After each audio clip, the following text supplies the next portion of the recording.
نے جن سے یہ تقریر سنی ہے نا کہ نیک لوگ کی روح آرام سے نکلتی ہے, بروں کی مشکل سے نکلتی ہے, انہوں نے آدھی بات بتائی ہے, پوری نہیں بتائی. میں نے کہا یہ تو صحابہ کے دور میں نے کہا اگر آپ حدیثیں پڑھ لیتے, ایک آیت سے کبھی تھوڑی مسئلہ حل ہوتا ہے. آپ کسی کی ایک بات لے رہے ہیں, دوسرے موقع پہ جو اس نے تشریح کی ہے وہ آپ نہیں لے رہے. میں نے کہا معاذ اللہ, اگر کسی کی کوئی موت کی کسی کو بہت تکلیف ہو رہی ہے, یہ اس معاذ اللہ اس کے برے ہونے کی علامت ہے, تو یہ تو پھر کفر ہے. احادیث میں آتا ہے کہ آپ صلی اللہ علیہ وسلم کو موت کی تکلیف دوسروں سے زیادہ ہوئی ہے. آپ صلی اللہ علیہ وسلم فرمایا اوعکو کما یوعکو رجلان منکم, مجھے بخار میں اتنی تکلیف ہوتی ہے جتنی تم میں سے 2 آدمیوں کو ہوتی ہے. آپ پر جب بیماری آتی تھی نا, آپ کو تکلیف دوسروں سے زیادہ ہوتی تھی. اور امی عائشہ رضی اللہ تعالی عنہا فرماتی ہیں کہ نبی صلی اللہ علیہ وسلم کا سر مبارک میری گود میں تھا جب آپ کی روح نکلی ہے, اور آپ کی جو میں نے موت کی تکلیف دیکھی ہے, جس شدت میں آپ جس تکلیف میں تھے, اس کے بعد مجھے کسی کی موت کی جو آسانی سے کوئی دنیا سے گیا ہو نا, اس کے مرنے پر مجھے کبھی رشک نہیں آیا. رشک کا کیا مطلب کہ بھئی یہ اتنی آسانی سے چلا گیا تو اس کا مطلب یہ زیادہ اچھا تھا, اور معاذ اللہ آپ صلی اللہ علیہ وسلم کے اعمال کم تھے, تو یہ تو ممکن نہیں ہے نا. کہتے ہیں مجھے کبھی کسی پہ رش نہیں آیا کہ آرام سے مر گیا تو بہت نیک ہوگا. ٹھیک ہے نا, بہت مشکل ہے سمجھانا. امی عائشہ فرماتی ہیں کہ یعنی امی عائشہ کی حدیث کا مفہوم بیان کر رہا ہوں کہ نبی صلی اللہ علیہ وسلم کی موت کے وقت جو تکلیف کی حالت تھی, اس کو جب سے میں نے دیکھا ہے, تو امی عائشہ کی بات کا خلاصہ یہ ہے کہ اب اگر میں کسی کو دیکھتی ہوں نا کہ آرام سے روح نکل رہی ہے, یعنی آرام سے مر رہا ہے, دنیا سے جا رہا ہے, تو مجھے اس پہ رش نہیں آتا کہ وہ بہت نیک ہوگا. کیا مطلب؟ اس کا نیک عمل سے تعلق بولتے کیوں نہیں ہے. لیکن ہمارے ہاں سارا مدار کس پر ہے؟ مرنے کے بعد شکل کیسی ہے اس کی, آڑا ترشا ہو گیا تو جہنم میں جا رہا ہے, اس کا مطلب. اور اگر مرا ہوا ہے, دانت کھلے میں, ایسا لگ رہا ہے مسکرا رہا ہے, تو سیدھا کہاں جا رہا ہے؟ او بھائی, اگر خدا نخواستہ کوئی لکوے کا مریض تھا, کوئی فالج کا مریض تھا, وہ تو مرے گا تو اس کا تو بیچارے کا ہوگا تھوڑا سا چہرہ بھی ٹیڑھا ہو سکتا ہے, کچھ بھی ہو سکتا ہے, نیک لوگوں کا بھی ہو سکتا ہے. تو مدار کس پر ہے؟ اعمال پر. اور نیک لوگوں کو بعض دفعہ موت کے وقت ڈبل تکلیف دی جاتی ہے. ایک تو اس لیے دی جاتی ہے, یا تو اس لیے کہ کوئی گناہ ان کا باقی رہ گیا ہوتا ہے. اللہ کیا کہتے ہیں, بھائی قبر میں جانے سے پہلے اس کو ہمارے پاس دھلا کے لے کے آؤ, صاف ستھرا ہو کے. اب ہمارے پاس آ رہا ہے تو اب ہم نہیں چاہتے کہ اس کے گناہوں کی گٹھری ہو, اس کو پاک صاف کر کے لے. میں نے بڑے بڑے بزرگ دیکھے جن کو آخری وقت میں بہت مصیبت میں گزری ان کی, یعنی زندگی کے آخری ایام, بیٹیوں کی ٹینشن, کسی بیٹی کو طلاق ہو گئی, وہ گھر آ گئی, کوئی اور مسئلہ ہو گیا, تو بڑی ٹینشن میں آخری وقت. لیکن وہ زبان سے کیا کہتے تھے؟ شکر, کہ یار شاید اللہ تعالیٰ ہمارے گناہوں کو معاف کرنا چاہتا. اولاد کی حدیث میں آتا ہے کہ انسان کو اس کی گھر والی کی طرف سے, اس کی اولاد کی طرف سے, اس کے جسم کی طرف سے تکلیفیں پہنچتی رہتی ہیں اور اس کے گناہ معاف ہوتے رہتے ہیں, حتی لقی اللہ طاہرا مطہرا, جب اللہ کے پاس آتا ہے نیٹ کلین, بالکل گناہوں سے پاک صاف ہو گیا. لیکن یہ تکلیف وہ ہوتی ہے جس میں صبر کی توفیق بھی ملتی ہے, کیونکہ اللہ دے رہا ہے نا تکلیف, اور اللہ سزا کے طور پہ نہیں بلکہ کفارے کے طور پہ, تاکہ ہمارے پاس آئے تو صاف ستھرا ہو گئے. تو اس تکلیف میں پھر صبر کی توفیق, اس لیے علماء کہتے ہیں جس تکلیف میں صبر کی توفیق مل رہی ہے سمجھ لو یہ رحمت ہے. یہ کیا ہے؟ رحمت. یہ اللہ آپ کو بنانا چاہ رہا ہے کچھ. اب لوگ کہتے ہیں یہ والی تکلیف کیوں, وہ والی کیوں نہیں آئی, یہ تو بہت زیادہ ہو گئی. تو بھائی اللہ سے کوئی نہیں لڑ سکتا, وہ جو دے رہا ہے وہ اس پہ صبر کرو. اسی کو کہتے ہیں تقدیر پر رضا, کہ جو اللہ نے مقدر کیا ہے بس ہم اس پہ کیا ہیں, کوشش کریں گے, اللہ سے عافیت مانگیں, اے اللہ ہمیں تکلیفیں نہیں چاہیے, ہم تو ویسے ہی کمزور ہیں, ایسا نہ ہو تکلیف میں اور ہی نافرمانی پہ نہ آ جائیں, ہمیں تو خوشیوں بھری زندگی چاہیے, اور اللہ ان خوشیوں میں شکر کی توفیق دے کے گناہ معاف کر دے. ٹھیک ہے نا. جیسے لوگ حکیم کے پاس جاتے ہیں, حکیم صاحب کے پاس 2 طریقے ہوتے ہیں علاج کے. ایک طریقہ تو یہ کہ بھائی یہ کڑوی گولی ہے, 2-3 کھاؤ گے فٹ فاٹ ہو جاؤ گے, اس میں یہ بھی پرہیز, یہ بھی پرہیز, یہ بھی پرہیز. اور ایک طریقہ ہوتا ہے بھائی دودھ جلیبی کھاؤ, علاج لمبا ہو جائے گا, لیکن وہ دوا میں کیا ہے؟ دودھ جلیبی. تو آپ کہتے ہو بھائی یہ دودھ جلیبی والا مجھے دے دو, ٹھیک ہے لمبا علاج کروا لوں گا, فائدہ دیر سے ہوگا, لیکن میں یہ کریلے کا جوس نہیں پی سکتا. تو ہم نالائق لوگ ہیں. شکر سے بھی انسان کے ترقی ہوتی ہے, تو اللہ سے یہی مانگنا چاہیے اللہ ہمیں نعمتیں دے, تکلیفوں سے بچا اور شکر کی توفیق دے تاکہ ہمارے درجات بلند ہو. تو شکر کے بھی تو بڑے فضائل ہیں نا. تو مانگنے تو کیونکہ عبدیت اور غلامی کا تقاضا یہ ہے کہ اللہ سے عافیت مانگی جائے, لیکن اللہ تکلیف دے دے تو اس پہ صبر. تو ہمارے نبی صلی اللہ علیہ وسلم کو ہاں یا تو اس لیے تکلیف ہوتی ہے گناہ معاف, یا اس لیے کہ درجات بلند. اللہ چاہتا ہے کہ بھئی یہ دنیا آزمائش کی جگہ ہے, جب آخرت میں آنا تو اتنا تجھے نوازوں. تو ہمارے نبی صلی اللہ علیہ وسلم جنت میں آخرت میں سب سے اعلیٰ مقام کس کا ہوگا؟ سید الانبیاء محمد صلی اللہ علیہ وسلم کا, حضرت آدم سے بھی زیادہ, نوح علیہ السلام سے بھی زیادہ.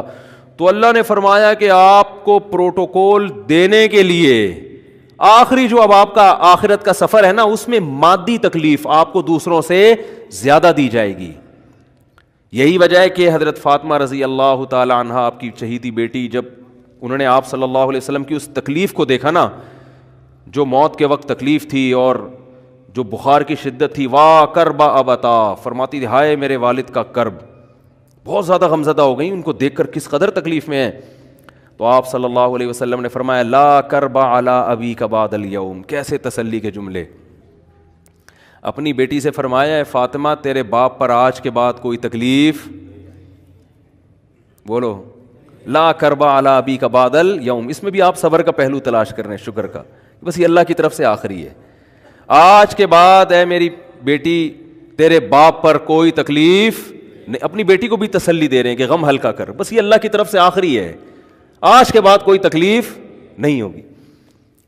تو ہمارے ہاں وہ بیچارہ تکلیف سے جا رہا ہے, تو یار دیکھا آ گیا نا سامنے, لوگ کہنے یہ دیکھا, ہم تو کہتے تھے بندہ ہی 2 نمبر ہے, اب آ گیا نا ٹھیک ہے نا. تو دیکھو کیسے مر رہا ہے. اور پیغمبروں کو تکلیف تو دی جاتی ہے, لیکن کوئی ایسا عیب نہیں ہوتا, ایسی بیماری نہیں ہوتی جو لوگوں میں معیوب سمجھی جاتی ہو, یہ نہیں ہوتا. کیونکہ پیغمبر اللہ کے قاصد ہیں, تو اللہ ان کو ہر لحاظ سے امت کو یہ بتانا چاہتے ہیں یہ میرے رسول ہیں, یہ میرے سفیر ہیں. تو کوئی بھی ایسی چیز جس کی وجہ سے لوگوں کو ان سے نفرت ہو, یا طبعی نفرت جو انسان کے اختیار میں نہیں ہوتی, تو اللہ ایسی بیماری اور ایسی تکلیف سے بچاتے ہیں ان کو. سمجھ میں آ رہی ہے بات. لیکن امتی کو ایسی تکلیف ہو سکتی ہے. یہ جو ختم نبوت کے علماء کہتے ہیں نا مرزا غلام احمد بیت الخلاء میں گر کے مر گیا, تو بعض لوگ کہتے ہیں وہ تو بیت الخلاء میں تو فلاں بزرگ کا بھی انتقال ہوا تھا, فلاں کا بھی. بزرگ کا ہو سکتا ہے, پیغمبر کا بیت الخلاء میں انتقال بولو نہیں ہو سکتا, کیونکہ پیغمبر کو اللہ ایسے عیب سے بچاتے ہیں کہ جو انسانوں میں عیب سمجھے جاتے ہیں. تو پیغمبر کو ایسی بیماری نہیں ہوتی, جیسے اچھوت کی بیماری ہے کہ کوئی ہاتھ نہیں لگا سکتا اس کو, ایسی بیماری پیغمبروں کو نہیں ہوتی. کوڑ کی بیماری پیغمبروں کو نہیں ہوتی, کیونکہ ایسی بیماری جس سے لوگ گھن کھاتے ہیں, ایسی نہیں. لیکن امتی کو ہو سکتی ہے, امتی کو ایسی بیماری ہو سکتی ہے, اللہ اس کے درجات کیا کرے گا؟ بلند کرے گا اس سے. مجھے ایک واقعہ کسی نے سنایا کہ ایک ہندو تھا, اس کو کوڑ کی بیماری تھی. کوڑ نہیں ہوتا گوشت گلنا شروع ہو جاتا ہے, تو یہ بیماری پھیلتی ہے. تو اس کے رشتہ داروں نے بالکل الگ کر دیا اس کو, وہیں سے کھانا پھینکتے ایسے کر کے. کہیں تبلیغی جماعت گئی, ان کو پتہ چلا, وہ بیٹھ گئے اس کے پاس جا کے, اس کو کھلا بھی رہے ہیں پلا بھی رہے ہیں. تو وہ بڑا متاثر ہوا, یار سب نے چھوڑ دیا اور مسلمان ہو کے, تبلیغ والے تو اکرام کا کوئی موقع الحمدللہ چھوڑتے نہیں ہیں. تو وہ مسلمان ہو گیا اور پھر اس کا انتقال ہو گیا تھوڑے دنوں میں.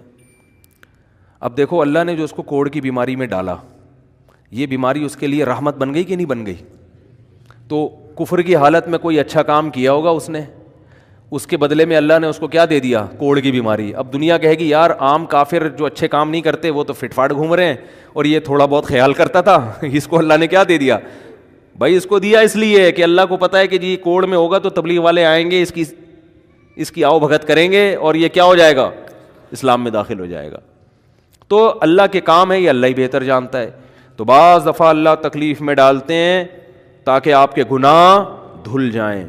تو اس لیے موت کی جو تکلیف ہے نا, اچھا اور عین ممکن ہے کوئی بہت بڑا بدماش ہو, بڑے آرام سے مر جائے وہ, اور مرنے کے بعد ایسی خوبصورت اسکن ہو جائے اس کی کیونکہ اسکن کی اچھے یا برے ہونے کا تعلق موسم سے ہے جینے, ٹھیک ہے نا.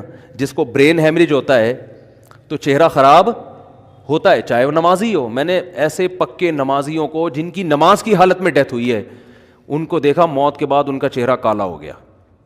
یہ بری بات نہیں تھی, یہ کالا اس لیے ہو گیا کہ برین ہیمریج ہوا, رگ پھٹی ہے تو بلیڈنگ ہونا, اور ہارٹ اٹیک بھی ہوا پھر ان کو. تو ڈاکٹر کہہ رہے تھے ان کو جلدی دفناؤ کیونکہ یہ بہت جلدی ان کا جسم خراب ہو جائے گا. حالانکہ پھر میں نے خواب میں ان کو جنت میں بھی دیکھا. صحیح ہے نا. تو خام خمانہ لوگوں نے یہ چیزیں بنائی ہوئی ہیں. تبھی میت کو چھپانے کا حکم ہے, کیونکہ اکرام کرنا ہے نا, تو چہرہ مرنے کے بعد بگڑنا شروع ہوتا ہے. یہ ہر ایک کا ہوگا, چاہے نیک ہو چاہے برا. تبھی تو حکم ہے کہ اس کو جلدی دفن کرو, کیونکہ اس کی توہین ہے اب لوگوں کے سامنے رکھنا. اور ہمارے یہاں کیا ہو رہا ہے, باقاعدہ مردوں کے ساتھ سیلفیاں چل رہی ہیں, ناک میں روئیاں ٹھوسی ہوئی ہیں, اور ویڈیو بن رہی ہے, اور زیارت ہو رہی ہے, لائن لگ لگ کے پبلک دیکھ کے جا رہی ہے. کیا جاہلانہ رسم ہے یار, کیا جاہلانہ. میت میں اور دلہن میں فرق ہونا چاہیے. دلہن کی منہ دکھائی ہوتی ہے, وہ محلے پڑوس کی عورتیں آتی ہیں, بھائی دلہن آئی ہے بیوٹی پارلر سر کے دیکھ رہی ہیں, تو مردے اور دلہن میں اتنا تو فرق کرو, مردے کی بھی رونمائی ہو رہی ہے. تو یہ غلط رسم ہے. انتقال ہو گیا فوراً چہرے پہ کپڑا. ہاں جو اس کے بہت قریبی لوگ ہیں, قریبی لوگ ایسا ہوتے ہیں کہ اگر وہ بدبو آ بھی رہی ہو, چہرہ بگڑ بھی جائے, ان کو نفرت نہیں ہوتی. بیٹے کو اپنے باپ سے نفرت نہیں ہوگی, چاہے جیسا بھی ہو, چہرہ جیسا بھی بگڑ جائے. وہ کہے گا یار میرا اس کا رشتہ خوبصورتی کی بیس پہ تھوڑی ہے. لیکن اجنبی لوگ جب اس کو دیکھیں گے تو چہرے کے بارے میں تبصرے بھی کریں گے. اور ایک صاحب کا انتقال ہوا, میں نے کہا جلدی دفناؤ, چہرہ نہ دکھاؤ. تو انہوں نے کہا لوگ کہیں گے یار لگتا ہے کچھ چہرہ بگڑ گیا اس لیے چھپا رہے ہیں. میں نے کہا اب تو اور چھپانا چاہیے, اس لیے کہ جس کا بگڑ جائے اس کو تو چھپائیں گے تو پھر لوگ یقیناً کہیں گے بگڑا ہوا چہرہ ہے. تو اس رسم ہی کو ختم کر دینا چاہیے. انتقال ہوا فوراً چہرے پہ کپڑا. ہاں بیوی دیکھ سکتی ہے اپنے شوہر کو, یا بیٹے ہیں, یا اس طرح جو بھائی بہن ہیں قریبی, وہ دیکھ لیں. باقی پبلک سے چھپا کے اس کو فوراً کیا کرو, دفن. اب تو قبر میں جا کے بھی دکھا رہے ہوتے ہیں. یہ اجمیوں کی گندی رسم ہے, بری رسم ہے. گندی کا لفظ میں نے تھوڑا سا زیادہ سخت استعمال کیا, لیکن مجھے اس سے زیادہ ہلکا لگ نہیں رہا کوئی لفظ. عرب میں ایسا نہیں ہوتا. سعودی عرب میں جو ہے نا, عرب لوگ بہت سی چیزوں میں ابھی بھی اسلام کے بہت قریب ہیں, بڑے ہم لوگ چونکہ ہندوؤں کے ساتھ زیادہ رہے ہیں نا انڈیا میں, تو بہت سی چیزیں ہم نے وہاں سے کیا لی ہیں جو مذہبی لوگوں میں بھی آئی ہیں. عرب میں یہ سسٹم نہیں ملے گا آپ کو. عرب میں جب تک زندہ ہے احترام, ادب, تمیز. انتقال ہو گیا فوراً سے پہلے دفنایا, قبر پہ تختی بھی نہیں لگاتے. وہ جائز ہے تختی لگانا, لیکن وہ بھی نہیں لگاتے. کہہ رہے ہیں اب اس کو تختیوں کی ضرورت نہیں ہے, اب دعاؤں کی ضرورت ہے. دعائیں ہوتی رہتی ہیں ابا کے لیے, صدقات و خیرات کرتے ہیں, ایسا صدقے کرتے ہیں عرب کہ آپ کی سوچ ہوگی. ایسی سخاوت ہے عربوں میں, اپنے ابا کے لیے اپنی اماں کے لیے دعائیں کرتے ہیں. وہ میں نے بتایا نا ایک واقعہ میں نے بہت پہلے سنایا تھا, جدہ میں کسی کے یہاں ٹھہرا ہوا تھا سعودی عرب میں, پاکستانی تھے وہ کسی عرب کے ساتھ 30 سال سے ملازمت کر رہے تھے. عربوں کا نا آپ کو ایک پہلو دکھایا جاتا ہے میڈیا پہ, جو اچھا پہلو ہے وہ نہیں دکھایا جاتا, جو اسلام کی وجہ سے ان میں خوبیاں ہیں وہ نہیں دکھایا جاتا. تو ایک عرب شیخ تھا جس کی, ہاں یہ ملازم. دوسرا عرب کا جو اصل کلچر آپ کو ملے گا گاؤں دیہاتوں میں, شہروں میں تو پتہ نہیں کون کون آگے آباد ہوا ہے, اس میں اچھے بھی ہیں برے بھی ہیں. تو کہہ رہے ہیں میں نے دیکھا کہ وہ ایک عرب شیخ اپنی فیکٹری سے نکلا, میں تو ایک بھکاری آیا, اس نے اللہ کے نام پہ کچھ مانگا. اس کے پاس پتہ نہیں تنخواہ بانٹنے نکل رہا تھا کیا نکل رہا تھا, اس کے پاس بہت سارے پیسے تھے ریال. تو اس نے اس کو بھکاری کو دے دیے. بھکاری کو جیسے دیے, بھکاری نے, اچھا یہ عرب بھی 80 سال کا بڈھا, تو اس بھکاری نے اس کے عربی کے ماں باپ کو دعائیں دینا شروع کر دیں دل سے نا. کوئی پاکستانی تھا ہوا بڑا ڈیڑھ ہوشیار, دعائیں دی, اللہ کہہ رہے تمہارے ابا کی مغفرت ہو جائے, اللہ کہہ رہے. تو وہ عرب کو اتنا اچھا لگا, اس نے اور دے دیا. پھر وہ شروع ہو گیا, اللہ کرے تمہارے ابا وہ پھر اور دے دی. کہہ رہے ہیں اتنے پیسے اس بھکاری کو دے دیے. میں نے کہا یار یہ تو لاکھوں پتی بن گیا ہے, سارے پیسے ختم ہو گئے اس کے پاس, اور وہ گھنا دعائیں دیتا جا رہا ہے.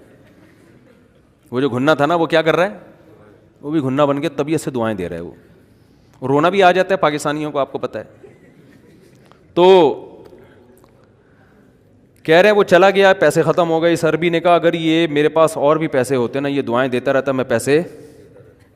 بعض ایسے جذبات ہو جاتے ہیں نا انسان کے کہ اس کو لگتا ہے کہ شاید یہ دعا قبول ہو رہی ہے, بعض دفعہ ایسی کیفیات آ جاتی ہیں انسان کے اوپر.